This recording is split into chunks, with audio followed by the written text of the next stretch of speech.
Bon les amis, là on s'est chauffé à isoler le dernier mur qui reste dans le garage. Du coup on attaque ça, on a déjà commencé un petit peu à mettre les fourrures au mur. On va faire le système Optima. Pourquoi on raille ça maintenant? Parce que ça va permettre de vider encore la cave. Parce qu'on va utiliser tous les isolants qui nous restent. C'est pas forcément de la GR32 etc crafté pour les murs machin. Mais on va doubler, c'est de la laine de cloison. Enfin il y aura un millimilo de laine. Mais bon ici il y a un voisin chauffé de l'autre côté. Donc clairement c'est pas du tout, voilà, c'est pas une zone sensible au niveau thermique. On va en profiter pour fourguer la laine qui nous reste quoi, et vider la cave. Donc voilà pourquoi on fait ça maintenant. Donc voilà, vous connaissez, je vais pas vous la refaire. On part sur Optima, appui, lisse haute, lisse basse, fourrure verticale, laine, plaquage, tout le bordel. Bref, c'est parti, ça se fait en petit timelapse.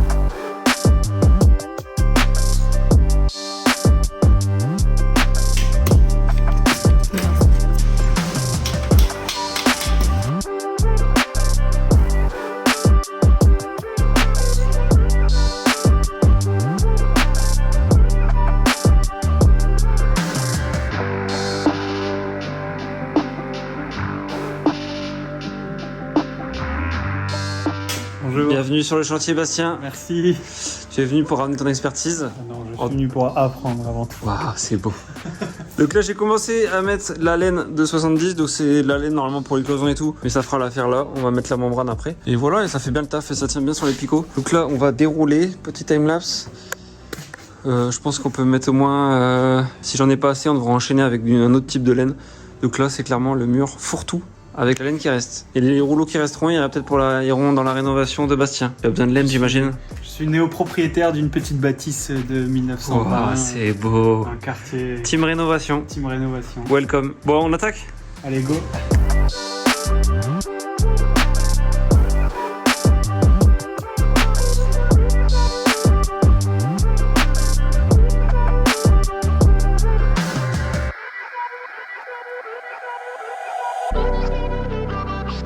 J'ai fait un plan de coupe. Un plan de coupe d'un mec qui coupe.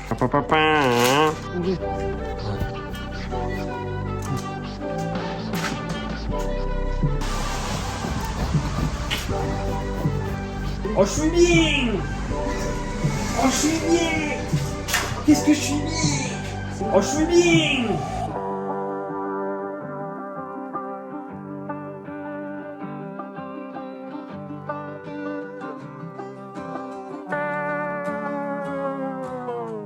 Qu'est-ce qu'il dit? Qu'est-ce qu'il en pense? Il dit que c'est pas mal. Oh, c'est pas dégueulasse. On a mis la petite laine. Chaud devant, comme il disait. Chaud. Pour la chou, là. On va mettre la membrane, d'accord? La membrane va nous permettre de retrouver un environnement sain, d'accord? Parce que là, la laine, on en a plein la gueule. Plein de gosier. Ah, plein un gosier. Après l'apéro, et le mélange, il est pas bon, hein? Donc on se claque une membrane. On se claque une membrane. On va la faire à la méthode Rachel et Emilien, c'est-à-dire d'habitude les gens ils vont mettre la membrane comme ça, scotcher à côté comme ça. Nous on va tricher, on va faire comme ça on a plus de surface. Et après on fait au-dessus comme ça. Okay. Et là on gagne un max, ça banane un max. Let's go, hein. Let's go. Ok, let's go. Enchanté.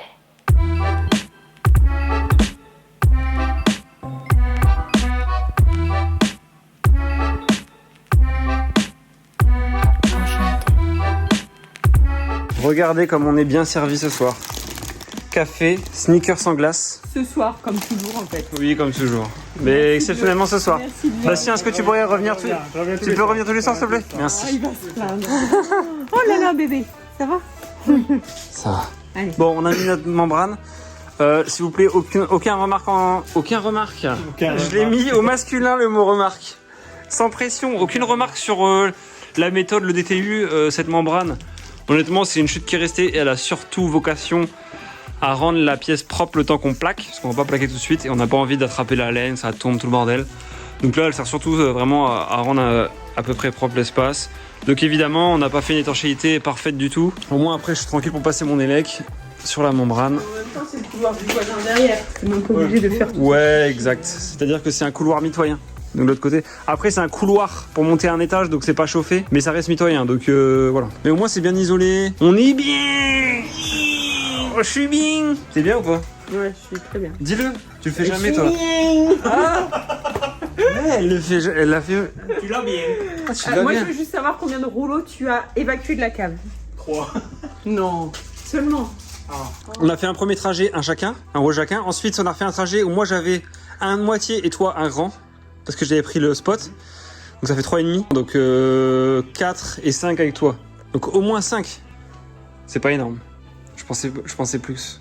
Et on a eu assez de... On va enchaîner avec les fourrures qu'on va clipser sur les appuis. Et ce qui est nickel, c'est que la fourrure, on a juste à couper 10 cm là-bas. Il n'y a pas de raccord sur la hauteur. C'est nickel, c'est une coupe un peu bâtarde, c'est chiant. Ouais, mais vaut mieux couper que rajouter un bout. Ça, les gars, c'est juste le bonheur. Hein, t'es d'accord, Bastien? Il a déjà fini. It's a ice cream.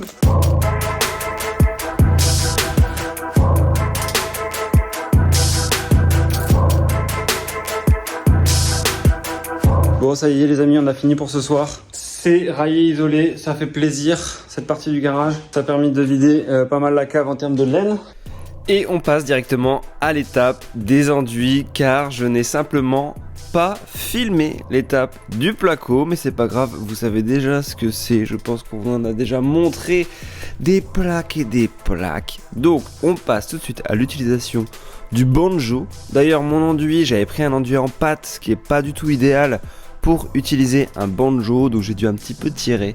C'était pas très agréable, mais c'est quand même beaucoup plus rapide le fameux banjo. En plus, ça laisse vraiment ce qu'il faut d'enduit, ça évite d'en mettre partout. Alors, il se trouve qu'on avait commandé un dressing chez Tilco il y a quelques temps déjà, et en fait, la livraison est arrivée un peu plus... Non, pas plus tôt que prévu, la livraison est arrivée et on n'est pas prêt. Donc, aujourd'hui, on va poser un dressing dans une pièce où on va ensuite casser la dalle et la recouler. Donc ça n'a pas de sens, je suis d'accord, mais on a trouvé une astuce. On a fabriqué une espèce d'estrade en bois avec des bastins et de l'OSB sur laquelle on va venir installer le dressing et puis on viendra tout simplement casser autour du dressing et recouler autour du dressing. Donc la dalle actuelle restera juste à l'emplacement du dressing. C'est un peu bizarre mais je vous assure que ça va fonctionner.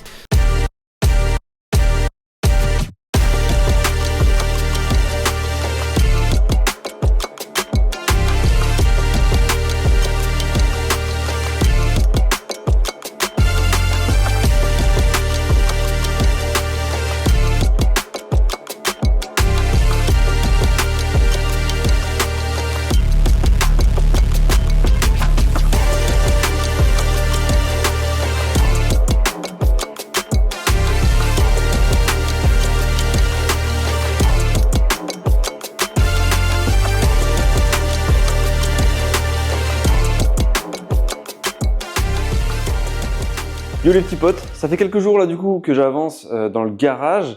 J'ai fait pas mal de petits trucs. J'ai pas trop filmé parce que c'était pas forcément ultra intéressant. Je vais vous faire un petit retour de ce que j'ai fait pour l'instant et de tout ce qu'il nous reste à faire. Du coup, j'ai taffé sur les enduits. Donc j'ai commencé à faire les bandes, les angles et tout. Cette partie-là, donc il reste encore tout ça. Mine de rien, c'est quand même assez long. On n'a pas l'impression, mais ça prend du temps. J'ai tenté d'utiliser un peu le banjo, mais mon enduit est un petit peu dur, un peu pâteux. Donc je fais ça à la main finalement, ça va tout aussi vite pour l'instant. Donc voilà, et aussi au niveau élec, luminaire, on a beaucoup réfléchi. Au début, on voulait mettre, vous savez, des rubans LED et faire un truc très design avec des rubans LED, faire des tracés sur les murs, des lignes, etc. Et puis finalement, on se dit que ça fait peut-être un peu trop futuriste, pas forcément notre style. Donc en fait, ce qu'on va faire, c'est qu'on va faire simple. Et pour faire finalement un garage qui ressemble à un intérieur de maison, je rappelle que c'est un peu le but, c'est que le garage soit aussi beau et dans le même style que les autres pièces de la maison. Qu'on ait l'impression que la voiture, tac, elle rentre dans le garage, ça c'est vraiment stylé. Et ben il faut faire un style qui corresponde au reste de la maison en fait. Du coup, ben on va mettre des spots, les mêmes spots qu'on a mis ailleurs, genre ces spots là en fait, qui sont très jolis, qui sont pas plats mais qui se renfoncent un peu dans le plafond, donc ça c'est top. Et on va mettre ça ici. Donc on va faire simple. On va faire 2 lignes ici au-dessus de la voiture et une ligne ici, cette partie-là, face à la porte d'entrée. Je sais pas ce que vous en pensez, mais en fait, revenir au simple, c'est quand même tout aussi classe, je trouve. Sur ce mur-là, on va le peindre. Moi, ce que j'aimerais bien faire, c'est tout un soubassement avec des panneaux décoratifs. On n'est pas encore d'accord avec Rachel, donc on verra. Ensuite, donc j'ai pas mal d'élects à passer. Il y a aussi une prise pour la voiture parce que on a une voiture hybride. Du coup, il faut qu'on ait un poste de branchement et j'aimerais bien mettre une vraie prise, vous savez, élec, parce qu'après on passera sûrement en full élec. Donc un gros bloc prise de rechargement véhicule avec qui soit connecté, qui ait des stats et tout. J'aimerais bien mettre ça. C'est un certain coût, donc on verra. Peut-être plus tard. Pour l'instant, on va rester peut-être sur une prise classique. En tout cas, on le prévoit. Du coup, c'est pour ça que dès l'origine, on avait passé un gros câble de grosse section. Et du coup, ce câble, il est prêt et il est à passer. Voilà, ici, toute cette partie-là, j'ai commencé à tout enduire. Évidemment, on va devoir tout ratisser. J'ai fait la bêtise de ne pas mettre des 4 bords amincis au plafond. Ça, c'est une erreur de ma part. Quand vous plaquez un plafond, il faut prendre des plaques 4 bords amincis. Ça veut dire quoi? Ça veut dire que les 4 bords de la plaque, donc c'est un rectangle, les 4 bords, et ben l'épaisseur est amincie. Ça passe de 12,5 mm sur la plaque. Et sur les bords, on vient carrément à 6 mm, je crois. Ça divise par 2, 6 ou 7000. Ce qui permet en fait de mettre la bande et que du coup, on peut mettre de la bande, de l'enduit dans l'épaisseur du bord. Ça ne se voit pas, ça ne crée pas de surépaisseur par rapport au milieu de la plaque. J'ai pas fait ça du coup. Moi, c'est que des 2 bords amincis sur la longueur. En fait, toutes les plaques sont au moins les longueurs en bords amincis. Mais les hauts de plaque et bas de plaque, ils sont pas amincis. Donc, forcément, quand je mets une bande, ça crée une surépaisseur. Cette bande-là, tout ça, ça crée une surépaisseur. Donc, ça veut dire ratissage obligatoire. Ratissage, c'est quoi? Ratissage, c'est on enduit tout le mur et on lisse. On rajoute de la matière sur l'intégralité du mur qui permet de venir compenser les bosses, tous les trucs et être sûr que ce soit bien lisse. Donc, je ratisserai le plafond. Donc, ça, je vais faire ça très bientôt. Là, en attendant, j'ai envie de passer aussi, du coup, tous mes spots. Je suis en train de percer, là j'ai déjà fait des trous. Je suis en train de percer les spots, je vais passer tous les câbles pour être tranquille. Dans le garage, il y aura aussi détecteur de présence pour la lumière, donc pas d'interrupteur, ça c'est hyper important. L'interrupteur ça sert à rien. À partir du moment où on passe dans le garage, on a besoin que ça s'allume. Il n'y a aucun cas où on n'a pas besoin. On tourne déjà avec ça depuis un moment. Vous voyez la LED là au-dessus de moi, j'avais collé ça à l'arrache pour avoir de la lumière dans le garage pendant tous les travaux. Et du coup, c'est déjà branché un détecteur. Là, j'ai mis un petit détecteur et du coup, c'est comme ça qu'on fonctionne depuis des mois et on voit que ça nous correspond bien. Seul hic, il y avait un détecteur près de la baie vitrée de l'entrée de la maison, mais il faut que j'en mette un aussi près de la porte d'entrée, côté façade. Du coup, il faut faire un branchement avec double détecteur. Je pense que c'est pas trop compliqué. Normalement, je vais alimenter chaque détecteur et chaque détecteur va pouvoir alimenter la ligne qui alimente les lampes. Et ça passera le courant par l'un ou l'autre selon celui qui détecte. Voire les deux, je pense que c'est pas gênant. Je vais faire un test de branchement avant. Voilà. Pour le sol, ça va être un gros sujet. On en reparlera dans la suite de la vidéo. Pour rappel, on a des gros soucis. Parce qu'on a la dalle qui est complètement pétée, il y a des trous. Dalle cassée, ça veut dire que si on veut mettre un revêtement type béton ciré, c'est dead, il faut tout recasser et tout recouler. Parce que si on se contente de reboucher comme ça un trou avec du béton. Donc là, si je gratte et que je mets du béton là-dedans, il y aura forcément une jonction avec l'ancienne dalle. Et là, ça peut bouger avec la température, ça peut refissurer. Ça peut se révéler au travers d'un béton ciré. Bref, du coup, c'est parti. On continue les travaux. J'ai même encore plein de placos autour de la porte. Vamos. Et vous constaterez aussi que le son est meilleur parce que j'ai investi dans un micro cravate. Un petit micro DJI. Ils sont trop bien. Pourquoi? Parce qu'en fait, là, c'est l'émetteur dans lequel qui capte moi qui parle. Et le récepteur, c'est directement connecté là sur mon téléphone. Au bout du téléphone, j'ai un petit récepteur qui est branché. Et du coup, le son de qualité du micro est enregistré directement dans la vidéo qui est sur mon téléphone. Donc pas besoin de synchronisation de pistes son au montage et tout. C'est trop bien. Quand j'ai découvert ce produit-là, j'ai compris que ça allait être trop cool parce que ça allait pas me demander de temps supplémentaire. Donc maintenant, vous avez des vidéos avec une bonne qualité de son. N'est-ce pas agréable? N'est-ce pas agréable?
En fait, ici, ce que j'avais imaginé, c'est qu'on a 120 jusqu'ici au bord. Ce qui va permettrait en fait de mettre ici un tasseau pour pouvoir se fixer. Parce qu'en fait, ici, il y a une profondeur plus importante. Oui. Pas... Bah oui et non. Donc, Mais oui, ici avec le compteur là, faut pas être trop. Donc ici on va devoir être obligé de refaire un petit rebord là. Ouais. Donc là en fait ça va faire double rebord, on est d'accord? Ouais. Ça va faire tac tac. Mais est-ce qu'on ferait pas la même épaisseur que là pour que ça fasse pas choquant? Non, pas forcément. Non, c'est bien. Donc là, moi j'avais imaginé ça comme ça. Et en fait, comme le dessus, on n'a pas d'intérêt, enfin on ne doit pas y avoir accès. En MDF, il faudrait faire un placard de la même matière pour qu'en haut, on puisse mettre ici une matière fixe et en bas, deux petites portes de placard qu'on puisse vraiment avoir accès à. Bah petite, il faut que ça soit jusque là quoi, on va dire. Oui, mais sinon ça fait je veux dire petite dans le sens où on va pas faire une grande porte. Toi tu préfères deux? Bah ouais. Ah bon? Moi je trouve que ça risque de faire plus propre, c'est peut-être plus sympa d'avoir une grande, on va quasiment jamais l'ouvrir.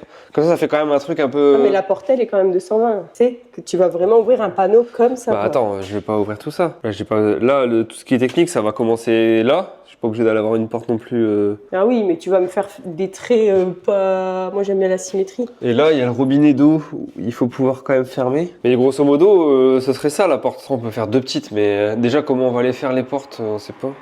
Enfin bon. Mais avec un système d'aimantage, tu sais, comme Vincent y avait fait. On met un aimant, ici des petites charnières invisibles, et puis on ouvre, on ferme comme on veut, quoi. Bon, de toute façon, la partie porte, on va pas la faire tout de suite, non, tu vois. Bon, là, l'idée, c'est de faire tout le contour qui va accueillir la porte, mais au moins, tout ça, je ferme propre. Quitte à ce que, tu sais, on mette un petit rideau ici, jusqu'à ce temps qu'on fasse la porte. Parce que c'est encore un truc qui, comme c'est technique, ça va le temps de libérer 3-4 jours pour faire la porte. Ça risque de prendre du temps. Donc là, on peut se dire tout de suite, on met un petit rideau ici, comme ça tout ce coin-là il est fermé. Et la porte. Donc là je mets 10 cm de plus quoi. Non, pas 10. Bah là t'as mis 10 cm là. Bah c'est 5, c'est pas 10. Regarde. C'est 7. 5, le tasseau. Mais avec la porte. Voilà, avec la porte. Il y a 7 quoi d'entre là et là. Bon, on a tous les deux raison. Oh là là, c'est juste au milieu, on s'en fout. C'est 5 mon plus Dieu, 2, 7. mon Dieu, mon Dieu.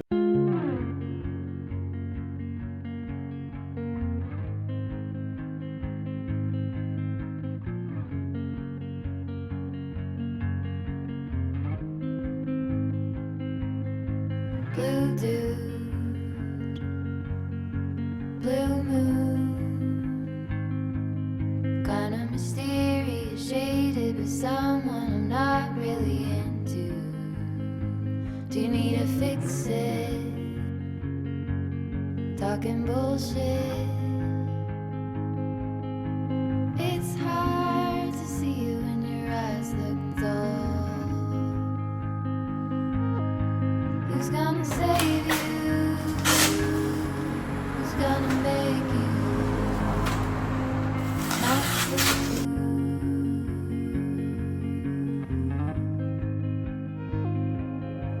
Not blue.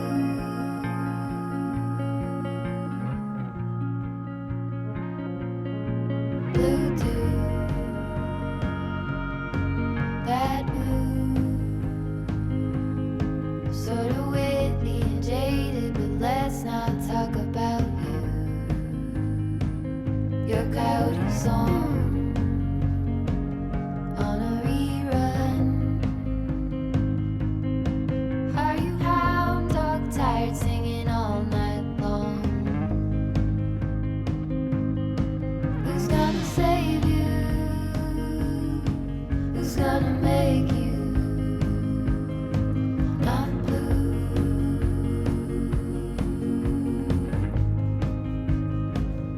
Bon les petits potes, je vous donne quelques nouvelles. On charbonne à fond là depuis 3 jours. Du coup, beaucoup sur les enduits, c'est très long quand même, mine de rien, les bandes. Regardez-moi ce petit coffrage très sympathique. Donc ici, en fait, on avait plein d'éléments techniques, notamment tout ce qui est arrivé d'eau, le traitement de l'eau au gaz Ecobull. Il y a le boîtier gaz, une bouteille de gaz. Voilà, éventuellement d'autres choses qu'on pourra rajouter par la suite. Et donc, on a fait un coffrage comme ça.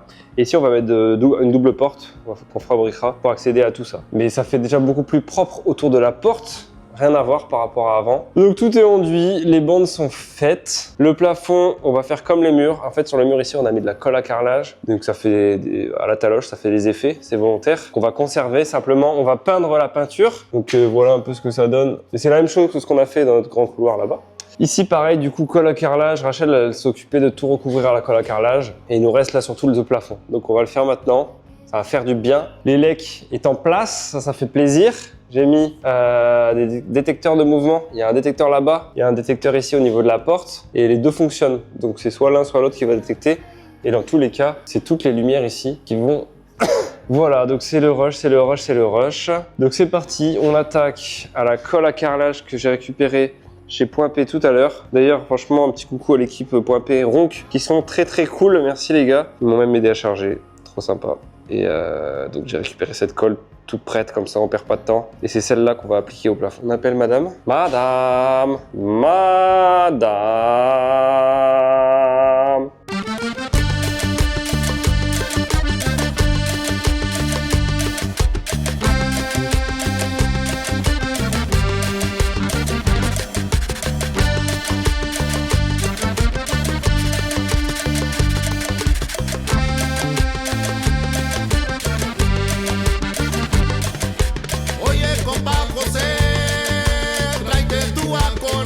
Ça y est! Bon, c'était hard, les plafonds, c'est toujours l'enfer.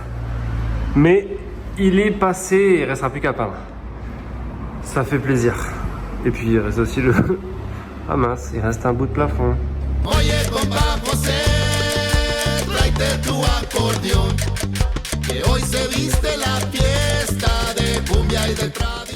Bon, et bien je pense qu'il est temps de s'attaquer à la rénovation de la dalle béton. Donc on va commencer par tout péter, et c'est le cousin de Rachel, Michael, qui travaille un petit peu dans le métier et qui a accès à des outils qui vont bien nous aider. Vous allez voir son énorme marteau-piqueur. On y va.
Bon, ça avance bien les amis, la benne se remplit très vite, c'est assez impressionnant le volume que ça prend. On n'a pas encore évidemment tout chargé.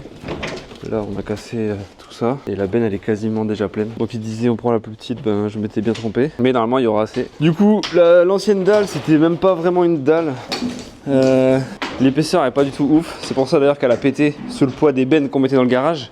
Et en dessous c'était du remblai, donc c'est une espèce de mortier, c'est même pas une dalle ferraillée, voilà. Donc tant mieux, ça se casse facilement, mais par contre on est obligé d'enlever pas mal de petits morceaux, donc c'est un peu chiant.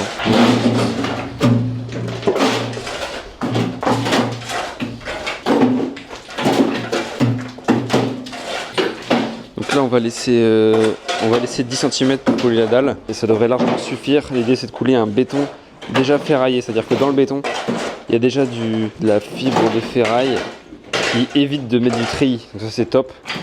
Si on arrive à trouver ça et à commander ça, on va gagner aussi beaucoup de temps. Avec son petit panier. Petit panier de marché. T'as ton petit panier action.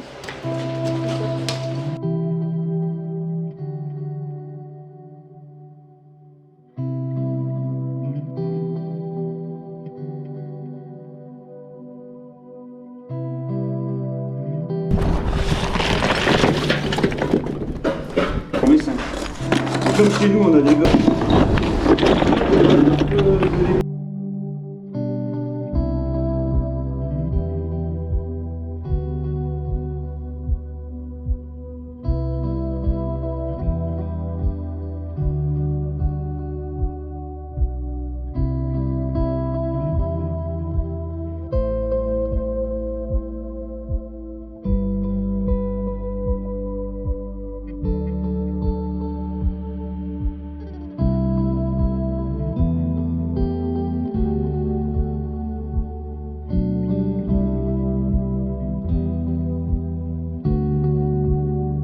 Et voilà, le plus dur est fait. On a quand même rempli une benne entière finalement. Et on va pouvoir enfin couler.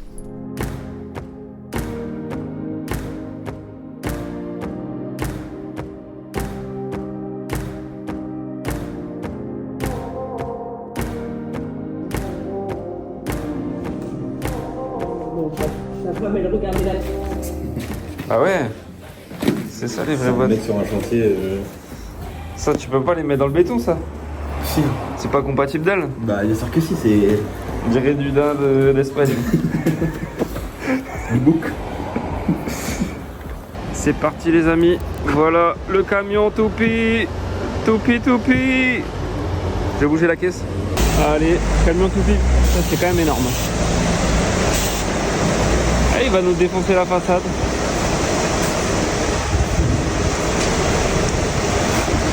L'idée c'est de se rapprocher au max parce qu'on n'a pas pris la pompe. Donc là on a juste la gouttière qui va déposer le béton, faire un tas et nous on va le tirer. Parce que la pompe c'est quand même un budget, donc si on peut l'économiser c'est pas plus mal.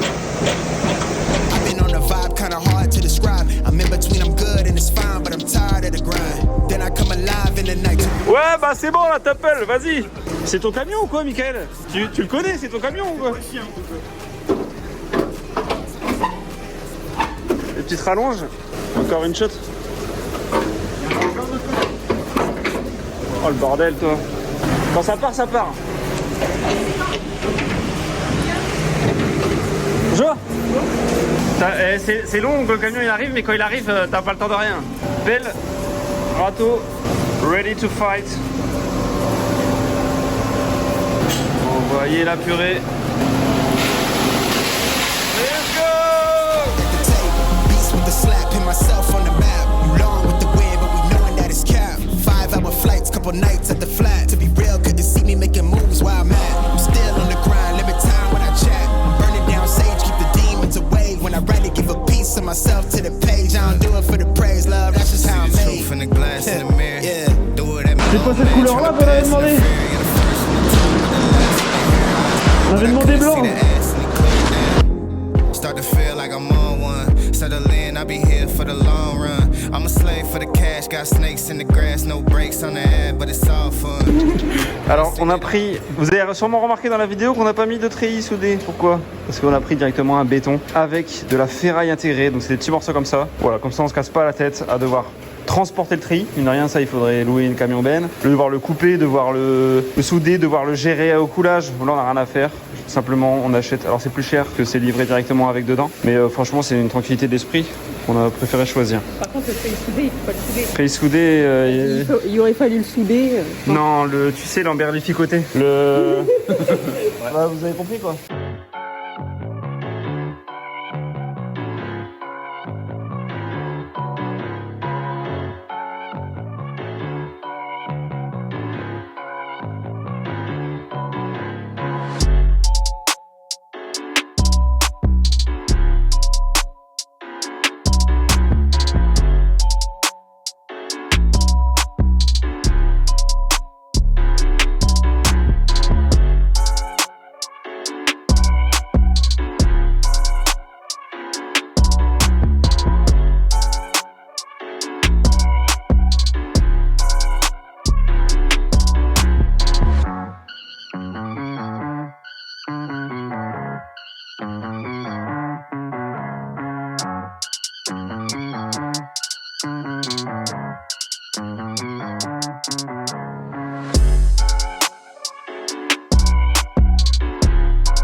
Bon, il est 21h et la dalle est sèche, donc on peut marcher dessus.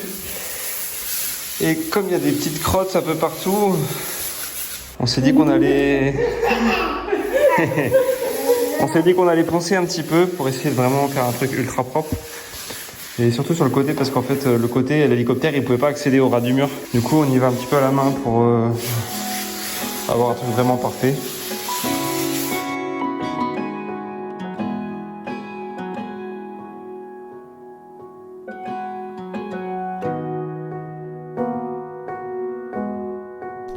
Et bien nous voilà enfin avec une dalle dans le garage toute neuve, toute propre. Je ne vous en dis pas plus pour le revêtement qu'on a choisi pour l'instant. On se retrouve dans la prochaine vidéo avec un défi de taille puisqu'on va devoir couler plusieurs marches pour passer du garage à la maison.